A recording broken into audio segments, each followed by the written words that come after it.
नमस्कार, superfast top 10 news में आपका स्वागत है। मैं हूं आपके साथ समीक्षा दानिश। आइए बात करते हैं आज की तमाम ताजा खबरों पर।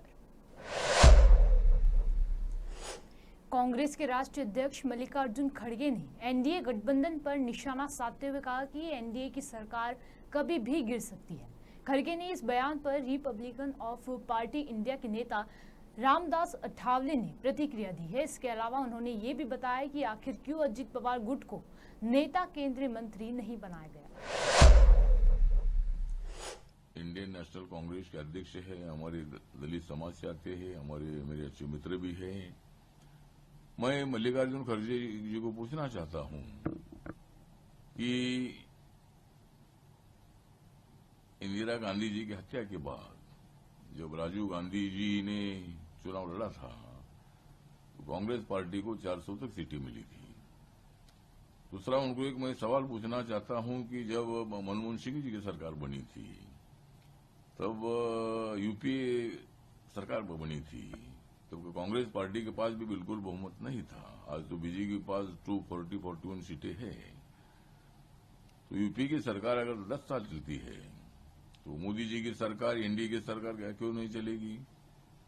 तो मुझे लगता है कि बार बार ये सरकार नहीं चलेगी। मोदी जी के पास मैंडेट नहीं, ऐसा कैसा हो सकता है? एनडीए के पास क्लियर में मेजोरिटी है, 292 सीटें हम जीते हैं। और इसीलिए मुझे लगता है कि भाई खड़गे जी और जो इंडिया आघाड़ी के लोग बार बार बोल रहे हैं कि भाई सरकार नहीं टिकेगी।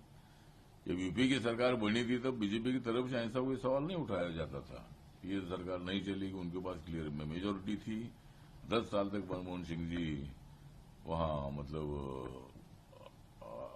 प्रधानमंत्री रहे। तो इसीलिए खड़गे जी को मेरा सलाह है कि आप अपोजिशन की जिम्मेदारी निभाइए और सरकार को सलाह दे दीजिए सरकार ने क्या काम करना चाहिए। सरकार मेजोरिटी की सरकार है, इसीलिए खड़गे जी ने बार बार इस मुद्दे को नहीं उठाना चाहिए।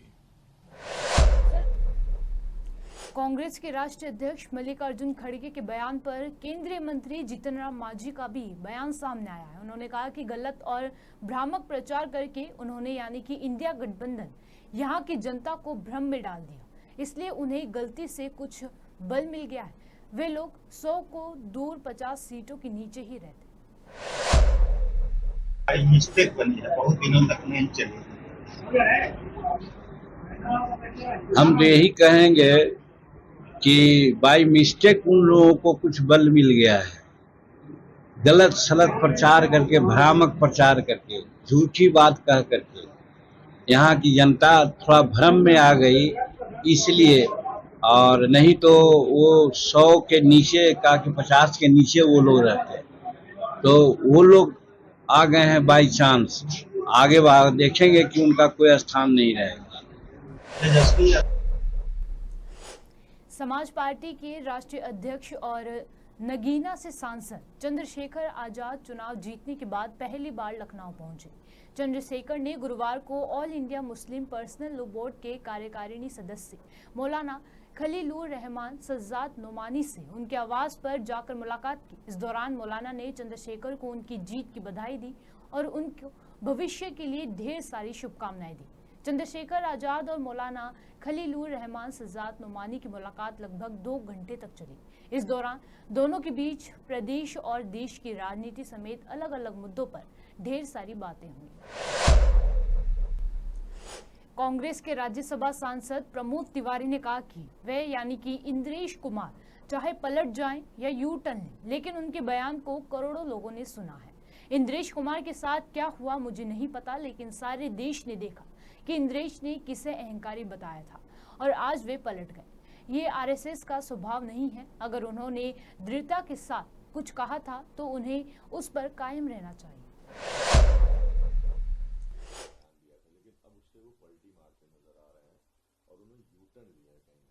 वो चाहे पलटी मारे, चाहे यू टर्न ले, चाहे जितना बदल जाए, उनके बयान को करोड़ों लोगों ने सुना और कई चैनल से उन पर चर्चा भी की। तो अब वो पलट जाए तो ये तो भाजपा राज में होता है, वो किसी को नहीं बख्शते। विरोधियों पे ईडी लगा देंगे, सीबीआई लगा देंगे, इनकम टैक्स लगा देंगे, पुराना इतिहास किसी का खोल के रख देंगे तो अब इंद्रेश जी के साथ क्या हुआ मुझे नहीं मालूम, लेकिन सारे देश ने देखा कि इंद्रेश जी ने जिन्हें अहंकारी बताया था, इंद्रेश जी ने जिन्हें घमंडी बताया था, आज वो पलट रहे अपने बयान से, तो पलट जाएं। उससे उनके राष्ट्रीय चरित्र का पता लगता है कि देश के प्रति इतना समर्पित है। लेकिन ये आरएसएस का कैरेक्टर नहीं है। क्यों ऐसा कर रहे हैं ये तो वही बता सकते हैं, मैं नहीं कह सकता। कौन सी कोर उनकी दबती है ये तो वो जाने। मैं तो सिर्फ ये कहूंगा कि उन्हें दृढ़ता के साथ अगर कुछ कहा था तो अपनी बात पे कायम रखना चाहिए, लेकिन उनको अपनी निज सुरक्षा देश की सुरक्षा से ज्यादा बेहतर लग रही है तो उसका अधिकार उनको है। केंद्रीय मंत्री डॉक्टर सुकांत मजूमदार ने कहा कि पीड़ितों यानी कि चुनाव के बाद कथित हिंसा के राज्यपाल से मिलने की अनुमति नहीं मिल रही है। ये लोकतंत्र को शर्मसार करने की बात है।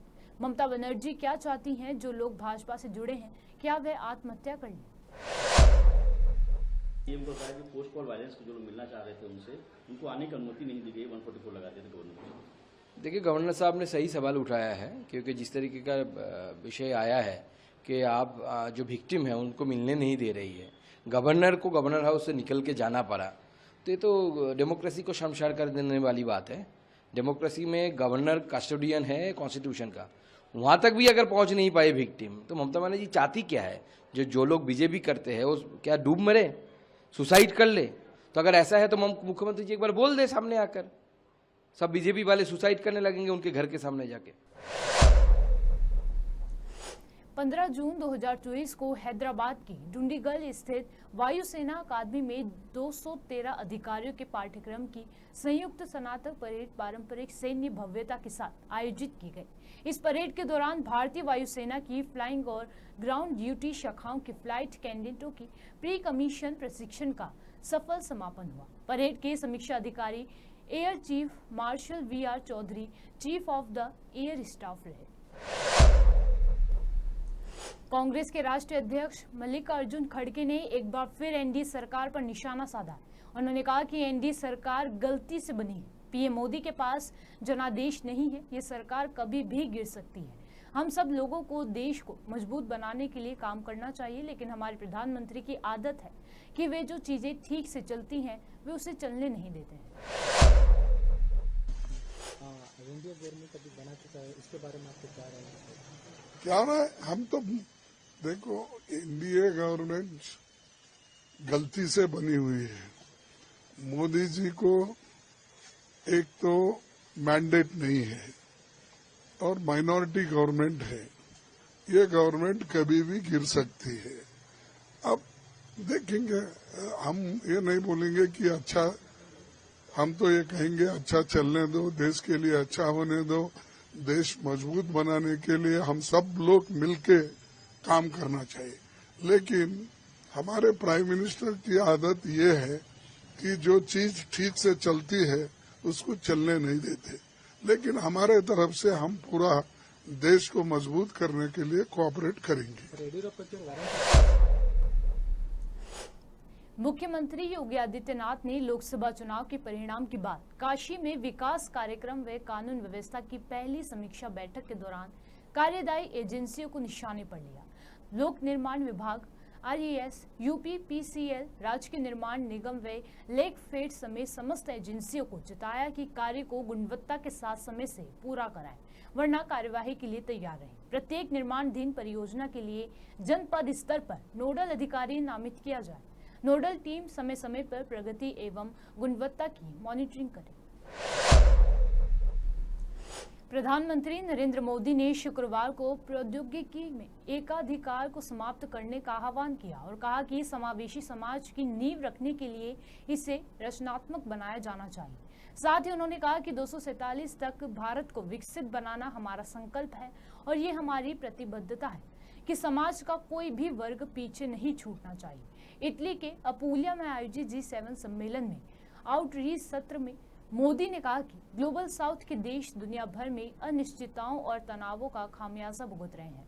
उन्होंने कहा कि भारत में ग्लोबल साउथ के देशों की प्राथमिकताओं और चिंताओं को विश्व मंच पर रखना अपनी जिम्मेदारी समझी है।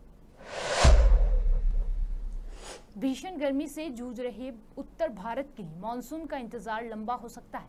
इसकी वजह है कि पिछले 4-5 दिनों से मानसून ठिठका हुआ है तथा मौसम विभाग ने अगले 4-5 दिनों के बाद ही इसमें प्रगति होने की संभावना व्यक्त की है, जबकि 15 जून के आसपास मानसून झारखंड, बिहार को कवर करते हुए पूर्वी उत्तर प्रदेश के कुछ हिस्सों में दस्तक दे चुका होता है।